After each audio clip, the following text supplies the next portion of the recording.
Hi guys, दुपारच्या 2:30 वाजता गेलो नागोठण्यात फालुदा पियाला. तिथं पोचलो तर काका बोलतात फालुदा ठेवलेला पण बंद केला. बोलतात ज्यूस हाय, अननसचा हाय, सफरचंदचा हाय. बोलो अननस न सफरचंद बाजूला ठेवा न 3 चॉकलेट शेक द्या. तिघांना 3 चॉकलेट शेक घेतलं. हा बघा कसा येडं चालू करतोय, म्हणून आम्ही ह्याला कुठं नेत नाही. जाईल तिथे इज्जत घालवतोय. वरना बोलतोय पण पैसे सगळं वसूल करायचं.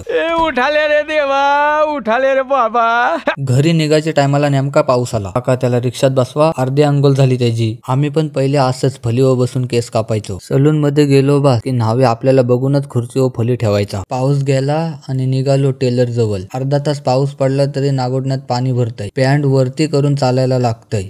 बोलाचं आता. टेलर जवळशी शर्ट घेतला आणि निघालो घरी. नंतर संध्याकाळी गेलो डोलासोबत आंबे घरला. गणपतीच्या डेकोरेशनला सामान आणलेला तो द्यायला. हा बाबू बघा कसा मांजर खांद्यावर मारून चाललाय. भैया टेकडी विकत घेतीन वाटतं थोडे दिवसात. कुत्रा बघा कसला भारी आहे, पण त्याच्या गळ्यात एवढी मोठी रस्सी का बांधली काय जणू. कुत्र्यापेक्षा रस्सीच मोठी आहे. नंतर रात्री परत आलो नागोठण्यात बोनलेस चिकन घ्यायला. जरासं पैसे होतं आमच्या जवळ, ते संपवून टाकलं. नाहीतर मग परत पैशांवरनं भांडणं होती. हे बघा नागोठण्यात 2 एसट्या आल्यानं की एकीला थांबायलाच लागतं. रस्ता तेवढूच आहे ना. रस्ता कधी मोठा करतील काय जणू. तू मेरे से प्यार करती है की नाही. चिकन घेतला आणि निघालो घरी यायला. मध्ये डॉला भेटला, मग हाणला त्याला सोबत. पिशवीतनं चिकन बाहेर काढला न लागलं सगळं चरायला. नट्टू आमदार आहे ना, मग त्याला नूडल्स आणलं खायला. खातात बघा कसलं. एका ताटात 4 जण बसलोय आम्ही. खाऊन झाला न सगळी कचरा गोळा केली आणि भरली पिशवीत. व्लॉग आवडला असेल तर लाईक, शेअर, सबस्क्राईब आणि फॉलो करा.